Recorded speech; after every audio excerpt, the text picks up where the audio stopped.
Et si l'on pouvait créer de nouvelles espèces utiles à l'homme? Bien plus fort que les OGM, des espèces vivantes fabriquées de toutes pièces, des bactéries reprogrammées pour produire de la lumière, des médicaments ou des carburants. Ces projets un peu fous sont pourtant en marche. Une véritable révolution scientifique. Son nom, la biologie synthétique. C'est une révolution en ce qu'au lieu de chercher à comprendre des êtres vivants qui nous sont donnés comme ça dans l'Arche de Noé, on cherche à en construire, à en créer. Ce rêve plein de promesses réveille aussi les fantasmes les plus fous, les peurs les plus profondes.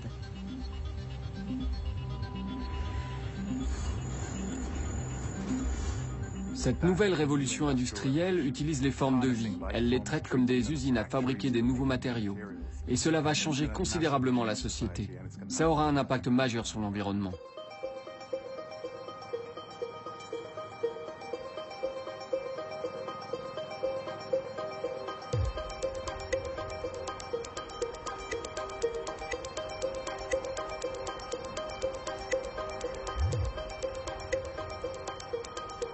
En Californie, une dizaine de compagnies ont déjà sauté le pas. Elles anticipent la fin du pétrole et des ressources fossiles. Leur nouvelle matière première, des organismes vivants. Les bactéries sont cultivées ici, dans cette cuve. On fait tout pour leur bonheur. Température, pression, tous les nutriments dont elles ont besoin. On a du sucre qu'elles adorent dans cette cuve. Et on leur en donne selon des cycles très précis. Elles sont heureuses et nous fabriquent le produit. Ce produit, fabriqué avec bonheur par des milliards de bactéries, c'est peut-être l'essence du futur. Du diesel bactérien, directement utilisable dans n'importe quel moteur actuel. Notre technologie nous permet de produire des carburants qui iront dans les avions, dans les voitures. Très clairement, l'objectif est de fournir tout le carburant dont la planète a besoin. Autant dire beaucoup. Les États-Unis consomment à eux seuls 350 milliards de barils de pétrole par an. Le diesel, c'est quelque chose comme 60 milliards. LS9 fait partie de ces nouvelles compagnies de biotechnologie qui ont vu le jour aux États-Unis grâce au progrès fulgurant de la biologie synthétique. Depuis environ 5 ans, des milliards de dollars sont investis pour développer ce nouveau mode de production, au potentiel vertigineux. Ce carburant est issu d'un procédé en une seule étape. Les organismes microscopiques, reprogrammés, transforment du simple sucre en carburant équivalent à celui qui sort des raffineries de pétrole. Ces bactéries si prolifiques n'existent pas dans la nature. Les ingénieurs du vivant ont réécrit leur ADN pour qu'elles exécutent une nouvelle fonction. Pour comprendre une telle prouesse technique, il faut remonter en 1953, quand Crick et Watson découvrent la structure de l'ADN en forme de double hélice. Il y a dans ce flacon une substance qui est plus précieuse que l'or, les diamants ou le pétrole du monde réunis. Cette substance, les Anglais l'appellent le DNA. Les Français, l'ADN, et les chimistes d'un nom un peu barbare, l'acide désoxyribonucléique. Suivant le point de vue auquel on se place, c'est une substance chimique inerte ou c'est déjà de la matière vivante. Quoi qu'il en soit, tout le mystère de la vie se trouve à l'intérieur de ces substances. Et ce flacon est un peu une boîte de Pandore qu'il vaut mieux refermer en attendant de vous expliquer pourquoi. Notre organisme est une extraordinaire addition de plusieurs milliers de milliards de cellules. Dans chaque cellule, un noyau contient toute l'information génétique qui détermine ce que nous sommes et ce que nous transmettons à notre descendance. Cette information génétique est stockée dans les chromosomes. Chaque chromosome est constitué de milliers de gènes, des phrases écrites avec les 4 lettres de l'alphabet de l'ADN, A, T, G, C. Ces molécules chimiques, on les appelle les bases. Ce sont les gènes qui détiennent le secret de fabrication des protéines, c'est-à-dire la machinerie qui permet de créer des cellules et de faire fonctionner notre organisme. La magie de l'ADN, c'est d'être un langage génétique universel, commun à tous les organismes vivants connus, de la plus petite bactérie constituée d'une seule cellule, aux végétaux, animaux et aux êtres humains qui comptent plusieurs milliards de cellules. Cet ADN, c'est d'abord une quantité colossale d'informations. Dès les années 70, les biologistes tentent de lire ce code de la vie. Ils commencent par séquencer des petits génomes, comme celui de la levure. Si vous vouliez présenter à cette échelle-là la totalité de la séquence du chromosome de la levure, il faudrait multiplier ceci par 50. Donc ça nous fait déjà 2,5 km du ruban de papier. Alors l'homme, il faudra multiplier encore plusieurs centaines de fois, donc ça fera plusieurs centaines de kilomètres. Mais il ne suffit pas de lire l'ADN, encore faut-il le comprendre. Pour traduire l'ADN, les chercheurs se lancent dès les années 70 dans une extraordinaire aventure, celle du génie génétique. Ils commencent à découvrir, parfois par hasard, la fonction de certains gènes. Ces expériences débouchent sur une découverte magistrale, la manipulation du code génétique. Il devient possible de copier et coller des gènes d'une espèce à l'autre pour transmettre des fonctions nouvelles. Jean Wessenbach est un pionnier du génome humain, l'auteur de la première carte de notre ADN. Il a accompagné toute l'aventure du génie génétique. La première application commerciale, ça a été l'insuline, qui de toute façon posait problème puisque les insulines étaient essentiellement extraites surtout de porc mais aussi de bovins et donc avec parfois des réactions allergiques. Donc pour pouvoir éviter ce type de réponse, ce qu'il fallait faire, c'était avoir de l'insuline humaine. Le transfert du gène de l'insuline humaine dans des bactéries permet d'en obtenir des quantités industrielles. C'est une révolution pour le quotidien de millions de diabétiques qui ont besoin de plusieurs doses d'insuline chaque jour pour vivre. Ce tournant marque surtout la naissance des organismes génétiquement modifiés, les OGM. Les industriels de l'agriculture y voient l'opportunité d'améliorer la compétitivité de certaines plantes. En leur transférant un gène de résistance aux parasites, ils augmentent le rendement des cultures. Ces manipulations du code génétique soulèvent un immense écho dans le public. Peut-on se permettre de toucher aux vivants? Ces expériences sont-elles sans risque pour la santé de l'homme et pour l'environnement? La première inquiétude était évidemment de faire, disons, de façon accidentelle, des bactéries qui allaient se propager sur toute la planète, qui allaient éradiquer toutes les espèces naturelles, qui allaient ou qui étaient carrément pathogènes pour, je ne sais pas, pour les plantes ou pour les humains. Et puis évidemment, il y avait d'autres utilisations similaires, non pas accidentelles mais délibérées. Ça aussi, ça a été une inquiétude à l'époque. D'ailleurs, on se demandait si effectivement on n'allait pas faire des monstres. Mais les scientifiques eux-mêmes se heurtent à des limites techniques. Ils peinent à transférer plus d'un gène ou deux d'une espèce à l'autre. 40 ans plus tard, et grâce à de nouveaux outils de pointe, la biologie synthétique ne veut plus seulement manipuler le vivant pour copier et coller d'infimes morceaux.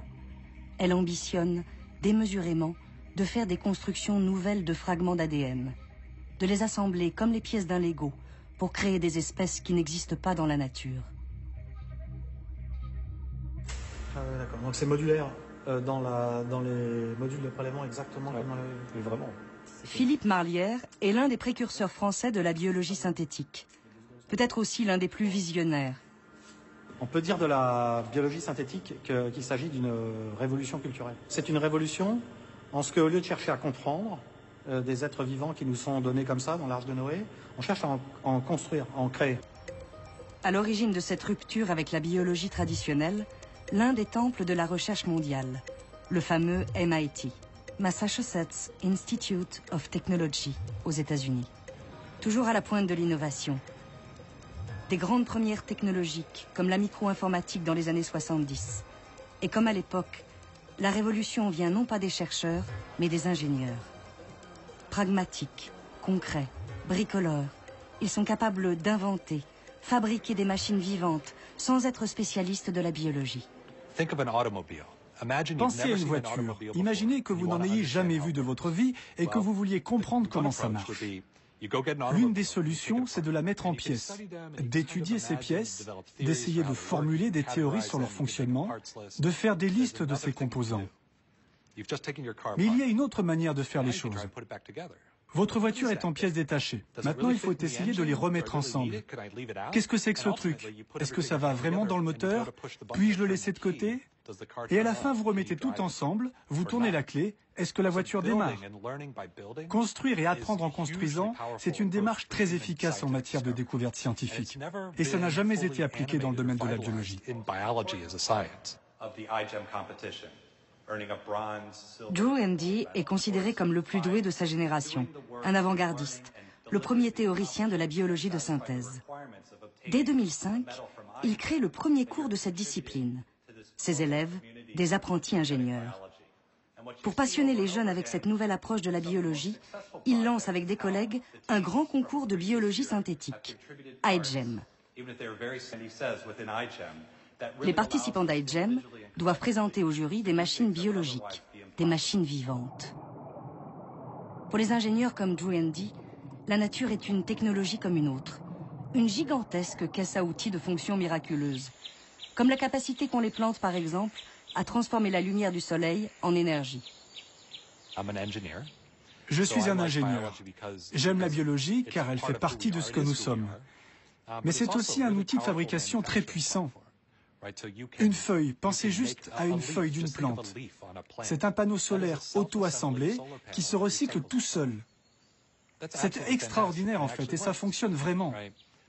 Donc imaginez si on pouvait reprogrammer des choses comme ça avec de tels pouvoirs. Ce qui fascine les ingénieurs, c'est de construire des machines complexes à partir de composants très simples et standardisés.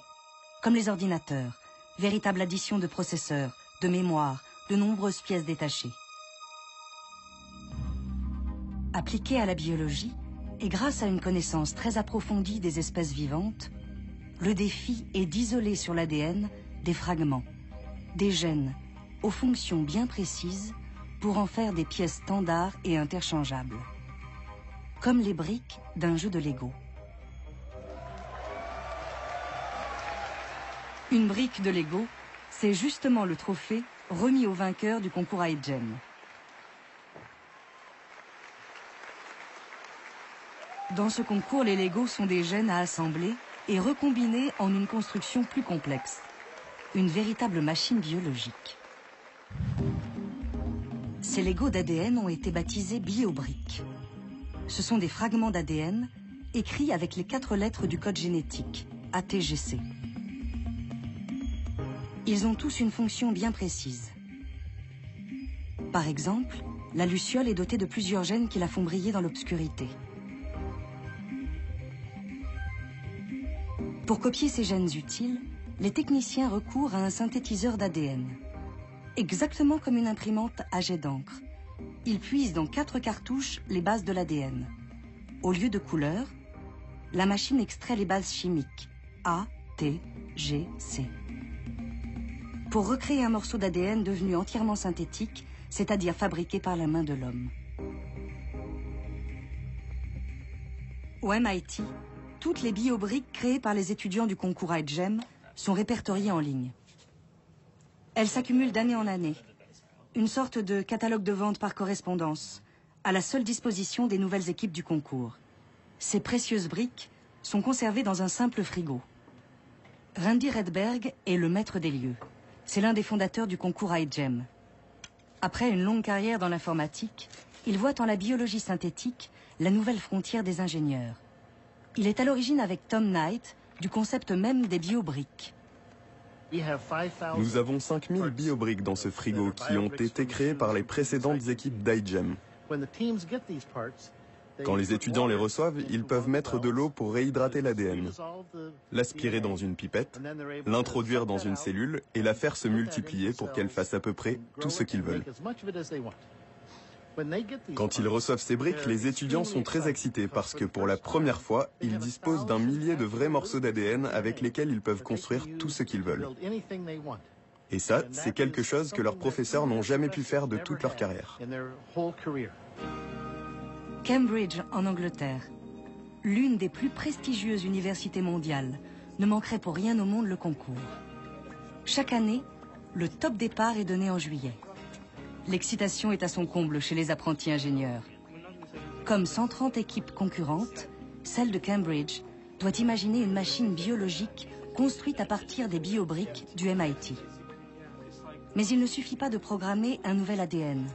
Encore faut-il qu'il s'anime et devienne un véritable organisme vivant.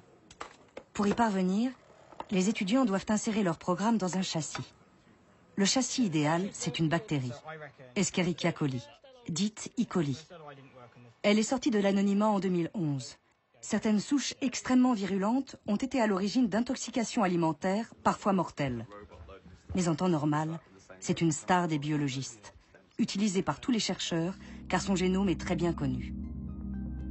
La meilleure preuve que toutes les souches d'E. coli ne sont pas mortelles, c'est que nous en hébergeons des milliards sur notre peau et dans tout le corps. Nous en comptons même plus que de cellules. Ces bactéries nous sont indispensables. Celles qui séjournent dans notre intestin, par exemple, permettent la digestion. C'est un organisme simple, doté d'une seule cellule, avec un avantage majeur. Aucun noyau ne protège l'ADN. On peut donc la vider d'une grande partie de son ADN superflu et ne conserver que les gènes indispensables à sa survie. Les ingénieurs du vivant peuvent ensuite lui injecter des biobriques pour lui conférer une nouvelle fonction. Par exemple, des morceaux d'ADN de la luciole, qui lui permettent de diffuser de la lumière. La bactérie peut donc lire un nouveau programme génétique et l'exécuter. Paul, un Français étudiant de l'équipe de Cambridge, a passé tout l'été à bricoler de l'ADN pour que des bactéries clignotent en bleu. Dans cette flasque, on a une colonie d'Escherichia coli, qui est une bactérie qui d'habitude vit dans la flore intestinale, dans laquelle on a introduit des gènes de bactéries vivant en symbiose dans des animaux marins comme les poulpes. Et dans les poulpes, ces bactéries émettent une lumière utilisée par le poulpe pour attirer des proies. Et ici, donc, on a la même lumière qui est émise, donc on a une colonie émet une lumière bleue. Dans le concours AEGEM, les étudiants sont appelés à dépasser la dimension purement technique de leur projet et à penser à des applications concrètes. Pour imaginer leurs bactéries lumineuses Iglolae dans le futur, l'équipe de Cambridge a fait appel à Alexandra Daisy-Ginsberg, une designer anglaise experte en biologie synthétique. En tant que designer, la biologie synthétique m'intéresse par les nouveaux matériaux ou procédés de fabrication qu'elle rend possible. En tant qu'artiste, je suis intéressée par le fait qu'on puisse intervenir à cette frontière entre ce qui est naturel et ce qui ne l'est pas, par la place que cette nouvelle technologie pourrait avoir pour nous dans l'avenir. Avec notre projet cette année, on cherche à produire de la bioluminescence, donc de la lumière par des bactéries. Il peut y avoir beaucoup d'applications dans nos vies quotidiennes. On peut imaginer par exemple que les réverbères dans la rue pourraient être remplacés par des arbres luminescents. 4 mois plus tard, l'équipe de Cambridge et toutes les autres, 1500 étudiants du monde entier, viennent enfin présenter leurs créatures microscopiques. Des machines biologiques qui se veulent utiles à l'humanité, ou simplement aussi fun que des applications pour iPhone.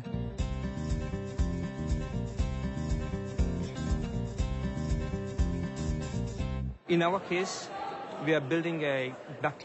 a construit un système bactérien qui peut détecter les cellules cancéreuses. Pour les pays en développement, les systèmes de détection sont indispensables, mais doivent être accessibles. On s'est juste dit qu'on pouvait, avec un système bactérien, parvenir à la même efficacité qu'avec les technologies très coûteuses qui existent aujourd'hui.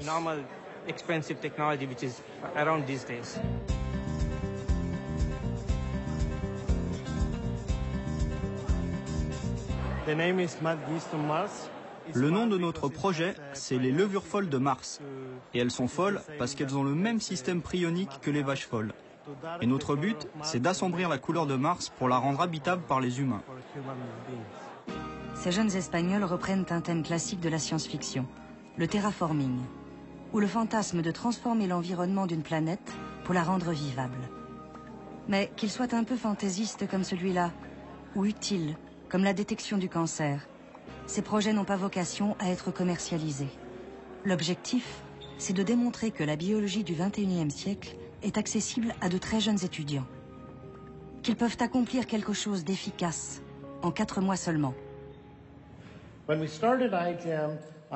Quand j'ai lancé iGEM, mes amis du MIT, qui sont des professeurs de biologie et donc des gens très intelligents, m'ont dit que ce que je faisais était mal.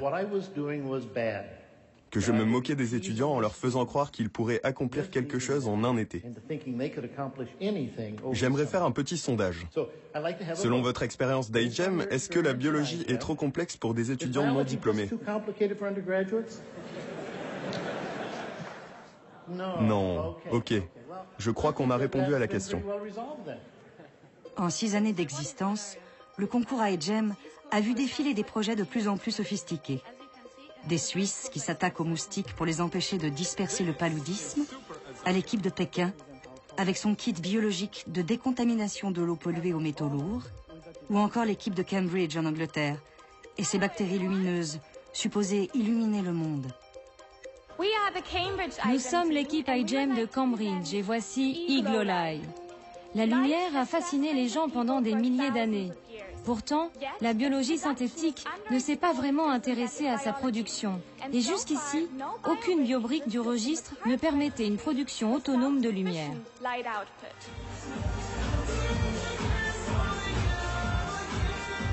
Les participants au concours iGEM sont 2 fois plus nombreux chaque année. Tous séduits par ce mélange de fun, d'une apparente facilité et de résultats concrets qui est une manière radicalement nouvelle de faire de la biologie.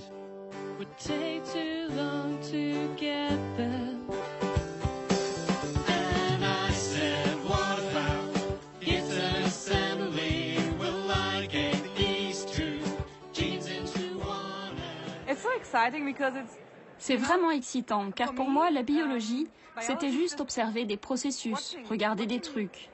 Mais être un ingénieur, c'est vouloir construire par soi-même.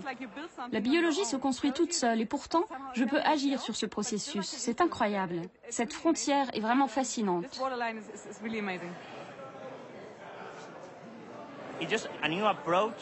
C'est une nouvelle approche pour faire la même chose plus vite et en mieux. En fait, c'est le génie génétique amélioré par les pièces biologiques standardisées qui sont très importantes. C'est la partie ingénieure de la compétition iGEM. Comment intégrer toutes les séquences d'ADN qu'on obtient dans les micro-organismes qu'on veut construire.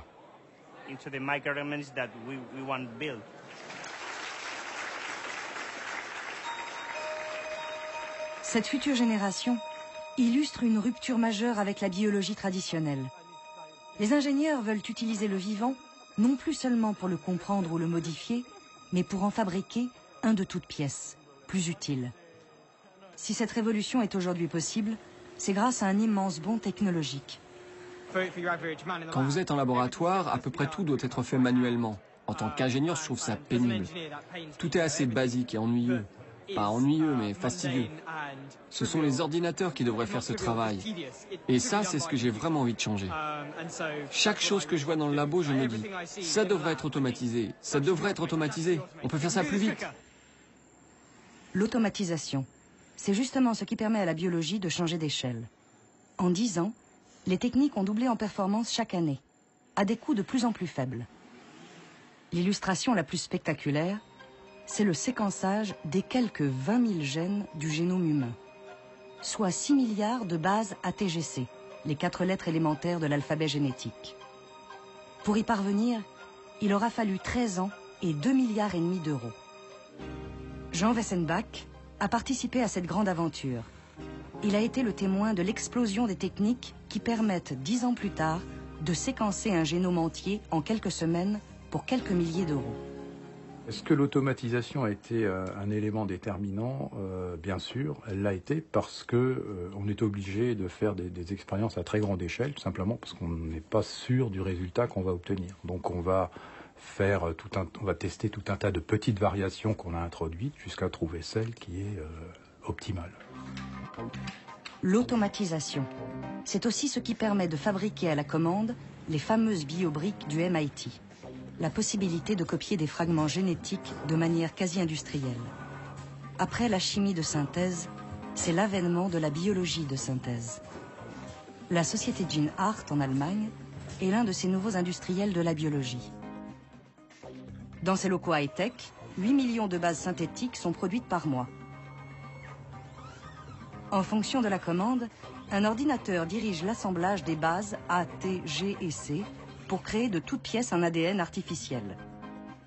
Les chercheurs peuvent commander des gènes complets sur Internet, les faire fabriquer sur mesure, à des tarifs de plus en plus abordables. 10 years ago, genes were about 10 to 20 times more costly. Il y a 10 ans, les gènes coûtaient 10 à 20 fois plus cher qu'aujourd'hui. Seuls quelques chercheurs pouvaient se permettre d'acheter des gènes synthétiques et même quand ils essayaient de les fabriquer eux-mêmes, ça leur coûtait très cher.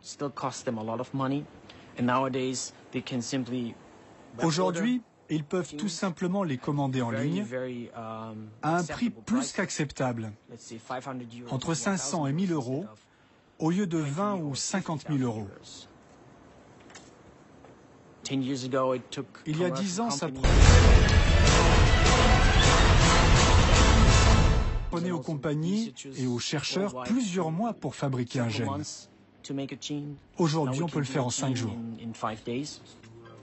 Cette démocratisation pose un évident problème de sécurité. Si quelques clics de souris suffisent à commander des gènes synthétiques sur Internet, comment en empêcher l'utilisation malveillante? Selon Gene Hart, des contrôles stricts garantissent que les gènes synthétiques ne sont livrés qu'à des entreprises et laboratoires autorisés à les commander. En fait, on vérifie chaque client qui passe une commande à Gene Hart, ainsi que chaque séquence demandée. Si c'est une séquence douteuse, si elle peut être utilisée à mauvais escient ou si elle est référencée sur des listes, on demande la permission aux autorités du pays ou on refuse la commande.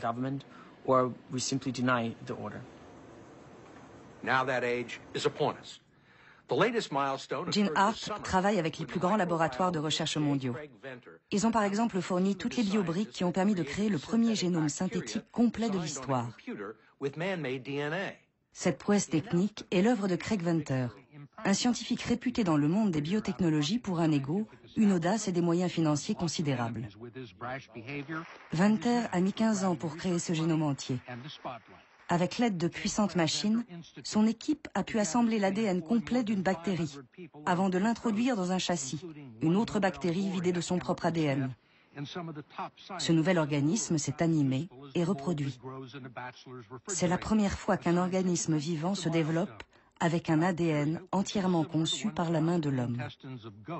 Craig Venter suscite des réactions très contrastées.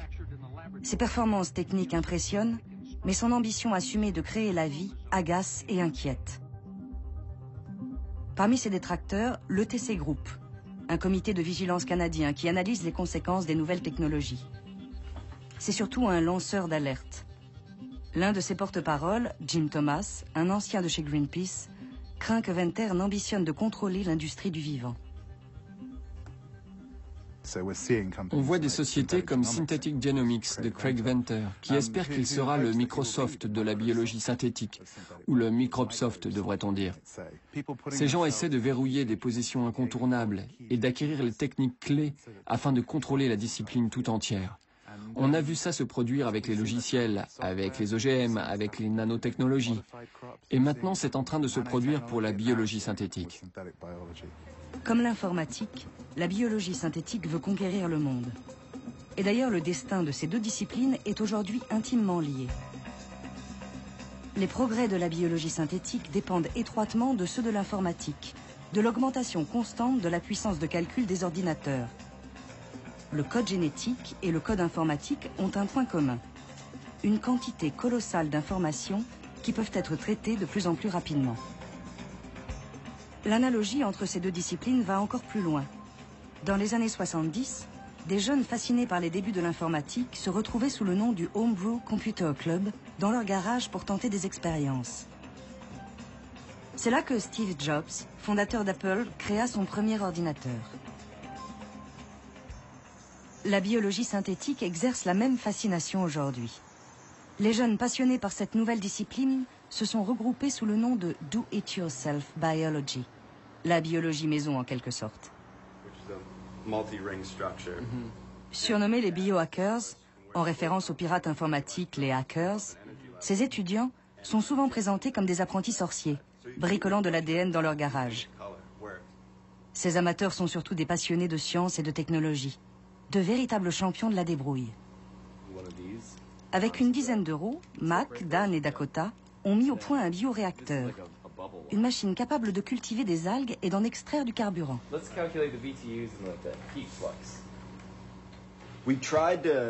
On a essayé de fabriquer ce bioréacteur avec des matériaux facilement accessibles et bon marché. 2 bouteilles de 2 litres qu'il vous reste après avoir bu votre soda. Dan et son grand-père ont assemblé ça avec des bouts de bois. Ça, ce sont des tubes qu'on a eus à l'école. Et le système de pompage qu'on utilise, on l'a trouvé dans le grenier de notre école. Il traînait là depuis 10 ans au moins. Et le système d'éclairage a coûté $5. Tout l'intérêt, c'est d'arriver à fabriquer ça avec quelques dollars pour que n'importe qui puisse le faire. Ça nous a coûté peut-être $20 en tout. Ceux qu'on trouve dans les labos peuvent coûter plusieurs centaines de milliers de dollars. Jason, Bob et moi avons fondé DY Bio en 2008. Des amis communs nous ont présenté et on s'est découvert une passion commune pour la science non institutionnelle. Et quelques semaines plus tard, on s'est retrouvés avec des copains et on a commencé des expériences de biologie moléculaire à la MacGyver. Ce sont des gens qui sont surtout intrigués par les biotechnologies et qui se disent qu'on n'a peut-être pas besoin d'être un génie avec un doctorat pour pouvoir faire ça. Ces biologistes amateurs présents sur les 5 continents s'inspirent des géants de la biologie synthétique. Craig Venter vient de recevoir $600 millions du pétrolier ExxonMobil pour faire produire du carburant à des algues synthétiques. Ces algues sont naturelles, mais la différence avec ce que font Craig Venter et Synthetic Genomics, c'est qu'ils examinent le génome et la structure ADN de ces organismes pour essayer de reprogrammer synthétiquement ces algues avec un bien meilleur rendement. Nos algues ont un rendement de 20 à 30%, mais celles qui sont synthétiques peuvent dépasser les 50%. Ces biohackers avouent la modestie de leur démarche. Mais ils rêvent du jour où ils pourront programmer des cellules comme on crée des logiciels informatiques. Une sophistication encore lointaine, selon Drew Handy lui-même, l'un des fondateurs de la biologie synthétique. On dit qu'on écrit des programmes ADN aujourd'hui, mais est-ce que ces programmes ressemblent à ceux qu'on met dans un ordinateur? Pas vraiment. Ça ressemble plus aux programmes que vous trouvez dans les jouets pour enfants. Un petit robot en Lego, par exemple, que vous programmez pour réagir à la lumière ou pas, bouger par là ou pas. C'est le genre de sophistication que nous avons avec nos programmes ADN aujourd'hui. Nous sommes au tout début de la programmation des cellules. Ce n'est pas comme les ordinateurs dans la sophistication, mais ça l'est dans l'ambition.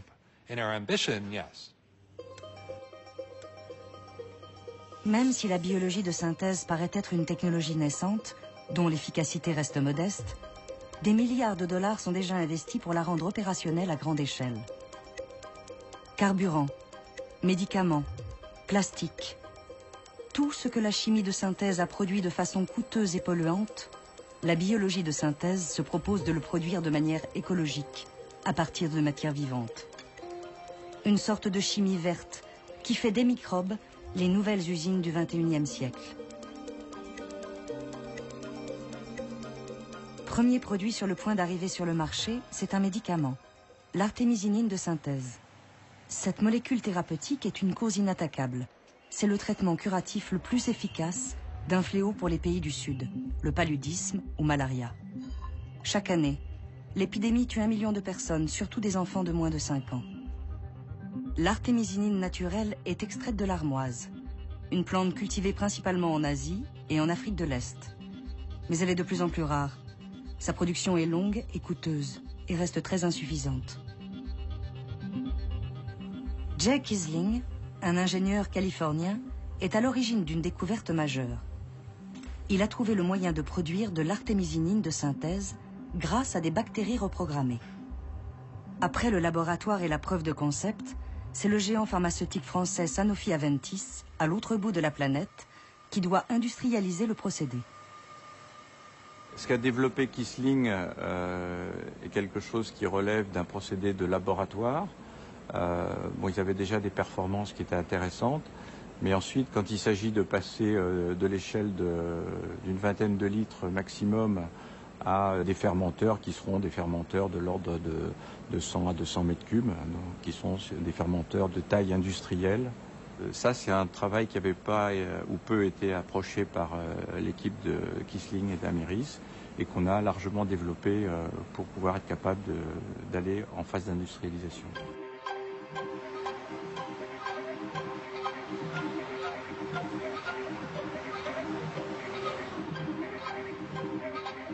C'est donc en Californie, dans la baie de San Francisco, que l'histoire a commencé il y a 10 ans.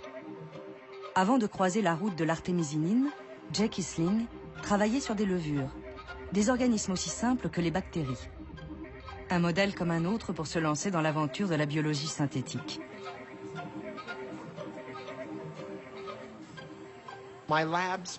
Avant ça, mon laboratoire a passé 10 ans à développer des outils pour transformer des levures et la bactérie E. coli. Au moment de choisir un produit pour nos expériences, l'un de mes étudiants m'a dit « Tiens, regarde cet article sur l'artémisinine ». On s'est dit « Super, c'est un produit aussi bien qu'un autre ». À part mes cours de biologie, je ne savais pas grand-chose sur le paludisme. On a donc appris beaucoup sur les circuits métaboliques et on s'est mis au travail. Les circuits métaboliques sont des cascades de transformation chimique.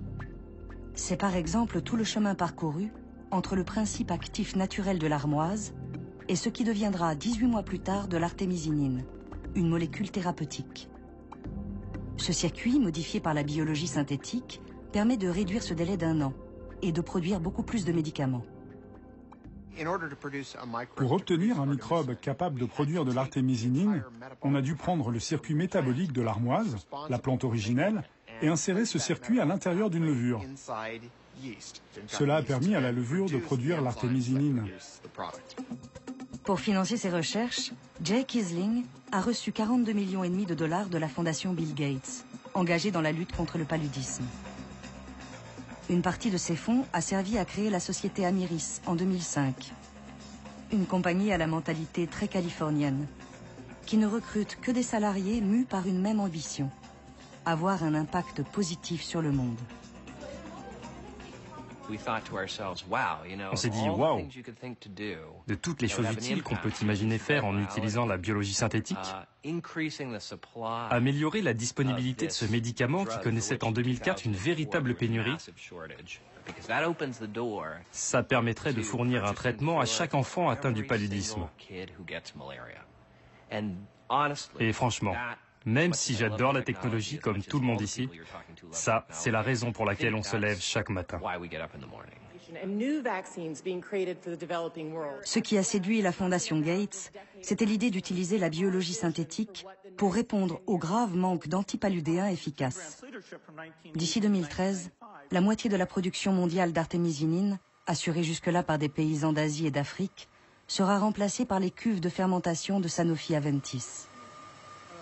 Ce qui est prévu, c'est qu'en fait, on équilibre le marché à un prix qui soit un prix d'équilibre qui ne laisse pas les paysans d'un côté. Donc, on va contrôler d'une certaine manière les quantités qui seront cultivées, les surfaces qui seront cultivées, avec la production qui sera faite d'une manière synthétique. Même si l'objectif est de sauver des vies, l'ETC Group craint des conséquences dramatiques sur le revenu des producteurs d'artémisinine et à terme de toutes les ressources naturelles. Si des sociétés comme Sanofi Aventis sont capables de produire de l'artémisinine dans des cuves, que ce soit à Berkeley ou en République tchèque, ça aura un effet majeur sur le mode de subsistance de ces paysans africains. Et ce n'est pas uniquement l'artémisinine. On voit les entreprises de biologie synthétique essayer de produire de la réglisse dans des cuves, de la vanille dans des cuves, du caoutchouc dans des cuves. Toutes ces marchandises dont dépend la subsistance de vraies personnes.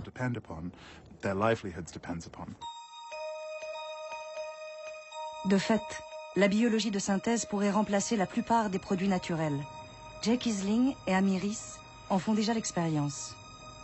En modifiant quelques étapes, les bactéries reprogrammées pour obtenir de l'artémisinine peuvent aussi fabriquer une grande variété de produits, du caoutchouc, de la vitamine A, ou encore et surtout du carburant. On s'est donc demandé ce qu'on allait faire. Et en envisageant les défis les plus difficiles, celui qui nous motivait le plus, c'était cette idée de produire un carburant sans compromis. Par sans compromis, je veux dire que ses qualités seraient meilleures que celles des produits issus du pétrole. Pas « tiens, j'aimerais utiliser un produit renouvelable, mais il coûte beaucoup plus cher et il ne marche pas très bien dans ma voiture ». Non, ce serait le même prix et ce serait aussi bien, si ce n'est mieux.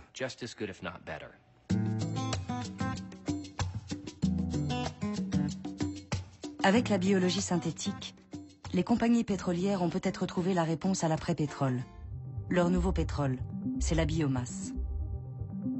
Le bois, les plantes, les résidus végétaux et alimentaires. La biomasse englobe tout ce que la planète compte de matière vivante à convertir en énergie. Les biocarburants de première génération sont très critiqués car fabriqués à partir de ressources comme les céréales ou la betterave.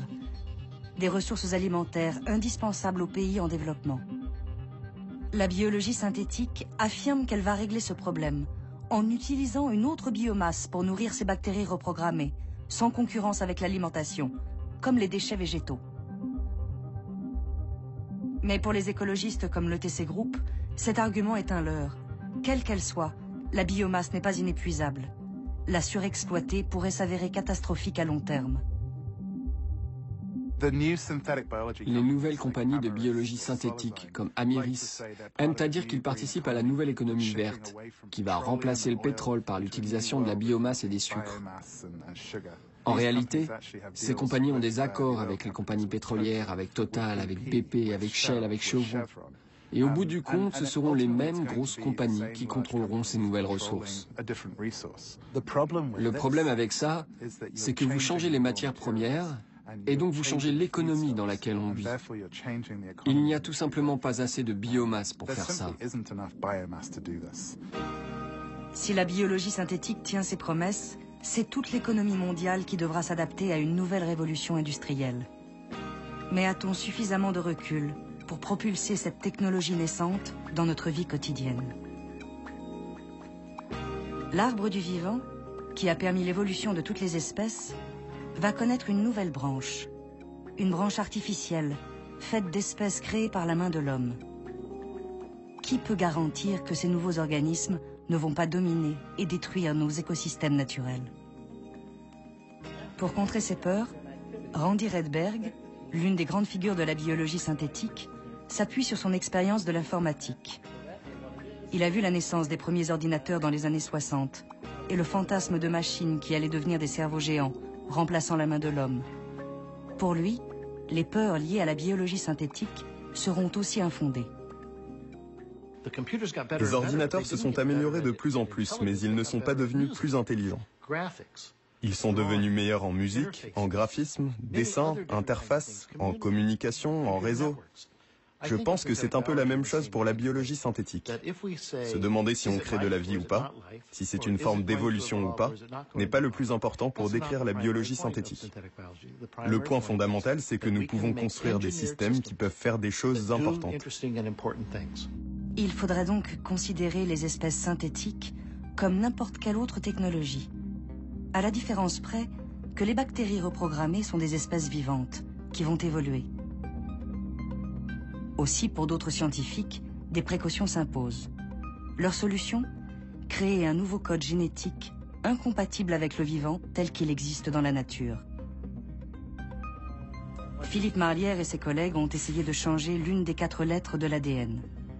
Ce nouvel alphabet génétique ne serait plus ATGC, mais AXGC. L'expérience était intéressante parce que d'abord, il était impossible de dire s'il serait possible, par un moyen purement automatique, extrêmement simpliste, de forcer une bactérie conventionnelle à adopter au cœur de sa matière génétique une lettre que nous aurions décidée. Alors, est-ce que ce serait possible? Et deuxièmement, si c'était possible, combien de temps ça prendrait? Combien d'étapes d'adaptation génétique? Pour se reproduire, les bactéries ont besoin des 4 bases chimiques ATGC. Pour forcer la bactérie à dépendre d'une base artificielle X, l'équipe de Philippe Marlière a mis au point une culture de bactéries automatisée. Quand les bactéries ont du mal à proliférer, la machine leur donne la base naturelle T. Quand au contraire, elles se reproduisent massivement, elles reçoivent la base artificielle X. À la surprise des chercheurs eux-mêmes, la bactérie s'est mise à proliférer de mieux en mieux avec la base artificielle X. En l'espace de 5 mois seulement, elle s'est complètement adaptée au changement de son texte génétique. Maintenant, on va essayer de changer les 3 autres bases. D'abord séparément, et puis ensuite on va essayer de les changer tout ensemble, de manière à s'éloigner le plus possible du vivant tel qu'on le connaît. Mais il est clair que le jeu en vaut la chandelle parce que, ce faisant, on va parvenir à des espèces vraiment artificielles pour le coup et qui vont dépendre d'ingrédients qu'il n'y a absolument pas dans la nature et qu'elles sont incapables de fabriquer elles-mêmes. Le pari de Philippe Marlière, c'est que plus les espèces synthétiques seront différentes des espèces naturelles, et moins elles pourront se mélanger. Mais cette capacité de réécriture du code génétique pose une autre question. Et s'il devenait possible de créer de nouveaux organismes, plus dangereux? Certains parlent déjà de bioterrorisme, de bacilles synthétiques de l'anthrax ou de la peste. Il n'est pas du tout évident que des gens vont créer en laboratoire des virus plus dangereux que ceux qui existent dans la nature. Je ne dis pas qu'on ne pourrait pas le faire dans 100 ans, mais la nature se débrouille plutôt bien. Fièvre hémorragique, Ebola, HIV, SARS, la grippe, il y a déjà pas mal de bons exemples et il y en aura probablement d'autres.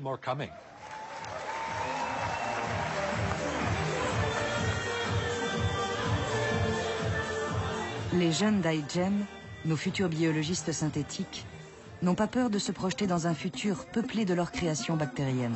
1, 2, 3. En 2009, l'équipe de Cambridge avait remporté le Grand Prix d'iGEM pour son projet Ichromai. Leurs bactéries synthétiques étaient capables de prendre plusieurs couleurs selon le contexte. La designer Daisy Ginsberg, déjà consultante pour l'équipe, avait imaginé plusieurs scénarios sur 100 ans, dans lesquels ces pigments bactériens pourraient remplacer les colorants alimentaires ou colorer le ciel en cas de pollution. Sa vision en 2049, c'est que de telles bactéries modifiées pourraient servir de système d'autodiagnostic pour toutes sortes de maladies. L'une des propositions, c'était cette idée qu'un jour, peut-être en 2049, ce serait socialement acceptable d'avaler Ichromai sous forme de yaourt à boire. Ces bactéries modifiées coloniseraient alors votre intestin pour surveiller les maladies. Lorsqu'elles détecteraient quelque chose, des composés chimiques produits par les pathogènes, elles se mettraient à produire de la couleur et ce serait très facile à voir dans vos excréments. Alors on a fait une valise d'excréments qu'on a emmenée à iGEM. Et certains ont trouvé ça vraiment dégoûtant. C'était un très bon moyen de tester les réactions des gens. D'autres ont trouvé que c'était une idée géniale. Mais peut-être que l'on n'est pas encore tout à fait prêt pour ça.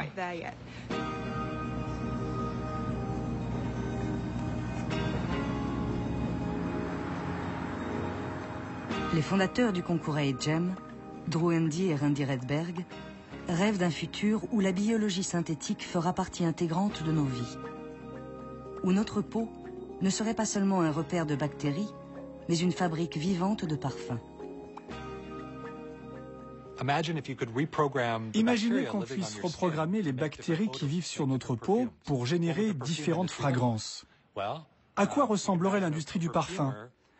Un industriel qui aurait mis au point un cocktail de produits chimiques formant un excellent parfum pourrait travailler avec des ingénieurs en biologie synthétique pour faire fabriquer ces composants par un micro-organisme, un organisme qui vit sur notre peau. Comment diffuser ce nouveau parfum dans le monde entier? En le mettant sur Internet. Sous quelle forme? Sous la forme d'une séquence d'ADN qui programme les composants constituant le parfum. Partout dans le monde, les gens pourraient télécharger cette séquence d'ADN, la synthétiser sur place et modifier leur peau avec un parfum vivant. Je pense que la biologie synthétique va entrer dans nos vies d'abord par les annonces d'avancées scientifiques, puis, au cours de la prochaine décennie, par les exemples de certaines entreprises qui auront réussi à accomplir quelque chose, à soigner des maladies de cette manière. Et puis, dans les 20 ans qui suivront, il devrait y avoir des percées importantes. Les gens commenceront à en entendre vraiment parler et à l'utiliser personnellement. Dans 50 ans? Je ne sais pas. C'est assez long, mais c'est l'échelle de temps qu'il faut envisager pour des changements de l'ampleur de ceux dont nous parlons. C'est excitant au début, mais à la fin, tout le monde l'a, et ça semble totalement normal. Propulser sur le marché une technologie dont on sait très peu de choses, sans aucun contrôle, régulation ou surveillance, c'est la recette d'un désastre. Car quand cette industrie va rencontrer des problèmes et que quelque chose va aller de travers, comme ça va inévitablement être le cas, ce sera à large échelle, ici, dans le vrai monde, et pas seulement en laboratoire. La biologie synthétique, comme le reste des biotechnologies, sont des domaines si mouvants, au potentiel si bouleversant, que leur portée ne peut s'envisager que sur plusieurs décennies. Et pourtant, de demi-siècle en demi-siècle, même si la science dépasse les obstacles techniques, les questions fondamentales demeurent. En 1962, le biologiste visionnaire Jean Rostand s'interrogeait déjà sur le devenir de l'ADN, le DNA en anglais, comme on l'appelait à l'époque. Mais il est certain que par un moyen ou par un autre, les chimistes finiront par modifier le DNA. Ils feront une sorte d'industrie du DNA, comme on fait l'industrie des matières plastiques. On fera des super DNA. On finira par falsifier le DNA naturel, par le frelater en y introduisant des molécules étrangères. Et alors vous voyez tout ce que cela ouvre d'espoir, de perspectives pour l'homme, et aussi, disons-le, d'inquiétude. Je vous avoue que pour ma part, car un biologiste a quand même le droit d'être un homme, je doute que l'homme soit actuellement mûr pour prendre en main la commande chimique de son destin. Mais le sera-t-il jamais? À l'étude la semaine prochaine, une maladie dont le traitement reste toujours difficile, la maladie de Lyme. Mais pour l'heure, place à une réflexion pleine d'humour sur l'homme, sa libido et une certaine petite pilule magique.